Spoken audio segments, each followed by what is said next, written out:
Song Ha-gung, a young government employee, lives in a quiet town near the DMZ. She desperately wants to leave this town, and to do so, she decides to sell her house. The house, built years ago by her father and his friend, was designed so that both families could live side by side, two homes joined together by one wall. Because of this, Ha-gung can't sell her portion without her neighbor's permission. On the day of finalizing the deal, she suddenly discovers that the neighboring house is now owned by none other than her childhood friend and ex-lover, Baek Do-ha, the son of her father's old friend. She hesitates, but has no choice but to contact him. When she finally gathers the courage to call, Do-ha asks her to meet him. However, to her surprise, he sends a lawyer instead. Furious, Ha-gung tells the lawyer to inform Baek Do-ha that if he doesn't come himself, she'll sell all his belongings without hesitation. Meanwhile, Do-ha, calm and composed, seems to have expected exactly this kind of reaction. That evening, when Ha-gung returns home from work, she looks around for her dog but can't find him anywhere. After searching the neighborhood, she finally spots him, with Do-ha. Though he looks happy to see her, Ha-gung appears tense and uncomfortable. As they walk back together, Do-ha notices the tree he had planted years ago is gone. Shocked, he pauses, but before he can say anything, Ha-gung quickly rushes inside. Later, Do-ha visits Ha-gung's side of the house. She reluctantly offers him a seat so they can talk about selling the property. When Ha-gung explains that she plans to sell the house immediately, Do-ha seems indifferent, which frustrates her further. Their discussion quickly turns into an argument, both holding on to the weight of unresolved emotions from their past. That night, Ha-gung tries to relax but finds herself haunted by old memories. She first met Do-ha when she was 12. He lived in America with his mother, but returned every summer to his father's home in Korea. During those short visits, the two of them became inseparable. Their bond, however, broke because of a painful event, one Ha-gung still blames him for. Since then, she swore never to get involved with him again. But Do-ha refuses to accept this. For as long as he can remember, he has loved Ha-gung.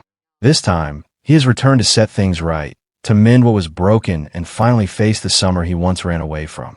Noticing that Ha-gung has trouble sleeping, Do-ha playfully tricks her into going shopping with him, saying he wants to buy the same type of tree he planted many years ago, but he doesn't like any of the plants there. Instead, he buys plants that promote better sleep. When they return home, they find Ha-gung's ex-boyfriend waiting at her door. She visibly dislikes his presence. When he tries to enter her house, Do-ha steps in to stop him.